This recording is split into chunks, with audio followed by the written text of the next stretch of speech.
Hey everybody, how's it going? It's Matt here, and today I'll be taking a look at the KRG Bravo chassis that is now on my wife's CZ457. If you follow the channel, you would have seen an unboxing video of the CZ457 synthetic, which we purchased for my wife in order to start shooting NRL 22 style matches with. And as the name would suggest, it did come with this synthetic stock. Now, for a cheaper rimfire synthetic stock, this one I would actually consider better than average, considering some of the other ones I've encountered in the past. For example, it's actually quite rigid for what it is. There is some pretty good structural support in the inside of the forend in order to keep everything nice and stiff. And it was truly a free float barrel out of the box. I demonstrated that in the unboxing video. But more importantly, when you went to load this stock on a bipod or whatever, you wouldn't be able to get enough flex in here to contact the barrel ever, which was nice to see. So it kept it free float, which is really good for accuracy. The issue started to arise in the buttstock area here. First off, this stock, it was actually sized for an adult, which was nice to see. A lot of cheaper rimfires are sized for youth, but this one had a pretty long length of pull, so I cut off about an inch and I just wrapped it in some Gorilla Tape here just to hide the cut. But the cheek piece, or lack thereof, was really the issue. So with such a low comb height here, it's really not great to use, especially if you're running an optic on your rifle. So I did originally stitch up a cheek riser for her using some foam and some Cordura material, which you may have seen her use in another video. But that's now on my 1022 because we wanted something that was a little bit easier to adjust, especially since if we only bring one rifle to the range, we usually bring hers, because my 457 is a little bit too heavy for her to use comfortably. So that fixed that issue really easily, obviously, with this quick adjust cheek piece on the Bravo. But moreover, it also gives her a more full-featured chassis to use, some nice features to use for competition, as well as some upgraded ergonomics. So as you can see here, obviously we decided on the KRG Bravo. This one is in the Seiko green color, which I absolutely adore. I had seen this color in person before, and I knew for sure if I were to ever get a Bravo chassis in the future, it would be this green color, and I really like it. Obviously that's a personal preference, but it does come in a variety of colors. Pretty neat design too, which we'll get to in a second. We have brought it out to the range a couple of times. I'm a big fan of the ergonomics of this stock. I think it's very comfortable, and it's also significantly lighter than a full aluminum chassis. Now the KRG Bravo is pretty unique because it has basically the similar aesthetics and feel of a more traditional rifle stock, but you have the modularity as well as the aluminum bedding that are usually seen on a chassis system. So there is a full aluminum insert in the chassis here that runs the full length of the forend all the way back here to the pistol grip. It's a solid billet of aluminum that's machined out, so obviously the bedding into the V-block is very consistent as long as you make sure you do those action screws up to the same torque every time, and it keeps everything nice and stable. I figured I'd first show what comes with the chassis since I still have the box here. I did also purchase a few upgrades or accessories for the chassis as well, which I'll show in a second, but the box here, as you can see, it looks pretty neat. It did come with a bunch of stickers, which I don't have anymore, because if you follow the channel, you probably realize I love stickers and I just stick them everywhere. So as soon as I get new ones, I just start sticking them all over the place. In terms of what comes in the box for the chassis, you have, well, first you have a packing slip, just make sure everything's there. You also get a little booklet here of a 1-inch target grid, which is actually really nice. I always need to buy more targets. If I were to estimate how many sheets, I would say that's probably about 20 or 25 sheets in this booklet. You do get length of pull spacers to adjust to your buttstock length. Obviously, we're currently running 0 spacers, just the rubber butt pad, and that's the proper length of pull for her, which is obviously the whole point since it's a rifle. But you can see here I had cut down the original synthetic stock to be just about the same as the chassis with no spacers in it, but you do get 3 spacers. You do get a small length of Picatinny rail in polymer. This is not M-LOK. It uses M5 threaded screws to attach to certain points on KRG Bravo chassis. I guess if you had some M-LOK hardware, you could use it for M-LOK, but on the Bravo chassis, normally if you don't have the Arca rail installed, you would install it into the bottom of the forend. You would not be able to install it out of the box onto the M-LOK on the sides, but you could also throw it onto the bottom of the buttstock here if you wanted to run an aftermarket bag rider or something of that nature. You also do get a QD sling cup, flush cup. I have this installed currently on the left side of the rifle. There's only one spot you can install it, which is the top of the buttstock here on either side to your preference. I kind of wish there was one down lower because that's my preference, but it works well. I believe this is also compatible with the Magpul flush cups, and it installs as per normal with just one screw on the other side. And I believe that is it. So enough to get you started. Again, you do get the length of pull spacers, which is obviously important in order to fit the chassis or stock, whatever you want to consider the Bravo as, to yourself. Now, I already talked about the aluminum insert, which gives us a really nice solid bedding platform for good consistency, but you have a plethora of different accessories that you can purchase from KRG. You can basically set the Bravo chassis up to be basically as modular with as many accessories as you want as all the higher end options. In fact, a lot of the accessories that work on the Bravo also work on the higher end KRG chassis like the Whiskey and the X-Ray.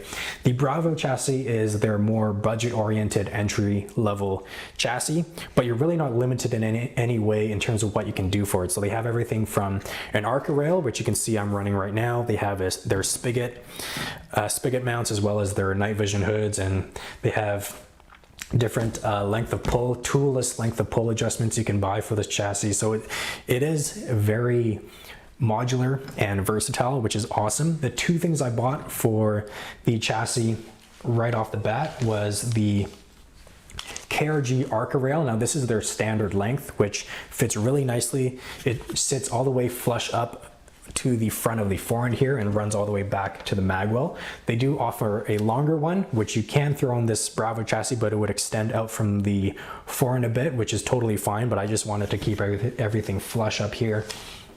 And I also bought their hook style cover for the buttstock.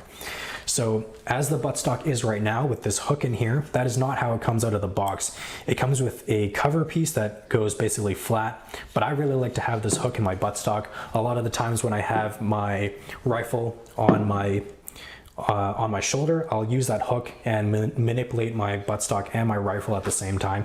So I like to have that. Honestly, I kind of wish they had just included this with the chassis out of the box because it's just a piece of plastic basically, but it's an additional like 10 or 15 bucks. So it's not expensive, but I really wish they had just thrown it in the box because I think most people's preference would have been this hook style instead of just completely flat. But those are the two things I bought. The Arca rail, I do have to mention, was a bit of a chore to install. It's not just a quick bolt on to the chassis.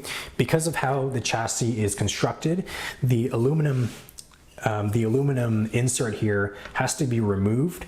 Then you install some nuts into the polymer chassis, and then you reinstall the aluminum insert while installing screws through your Arca rail, both into the nuts you installed into the stock as well as into the aluminum chassis. So it is quite a bit of work. I was actually going to just bring this and the Arca rail to the range and just kind of throw everything on there. Luckily I didn't, because I wouldn't have been able to. It does take quite a bit of time, so I would say budget probably at least 15-20 minutes in order to install the KRG Arca rail. But once it's installed, it uses like 6 or 8 screws, so it's very secure. I went ahead and used some blue Loctite on all the screws on the chassis, so I just make sure it will basically never come loose unless I wanted to. But now, with the KRG Bravo and the Arca Rail that I've installed on it, it gives my wife and me, if I'm using her rifle, some really nice advantages when you're shooting this in competition. Obviously with the Arca Rail, you can run a bazillion different accessories on the front, but the biggest advantage is the fact that you can move your bipod position so quickly now. So she has been practicing our dry runs and mock stages, how to manipulate her rifle in a little bit more advanced ways, utilizing the Arca Rail on certain barricades to really get a nice solid shooting platform. So the Arca Rail I think is a huge upgrade. You can see she's not using the Atlas bipod. Originally, I was gonna just share my Atlas bipod setup between both our rifles during competition, but she actually likes the Harris style better. This is a cheaper Caldwell bipod, but for all intents and purposes, it functions the same as a Harris because of just the very simple nature of it's either fully open or fully closed. It's just a little bit easier for her. She doesn't have to worry about pressing the buttons and making sure they, you know, lock into each notch. But even the fact that she can just move that forward and back is a big advantage on certain barricades. I did kind of do a hack job of creating an Arca Rail mount for this Caldwell bipod because I didn't have one and we're shooting a match tomorrow.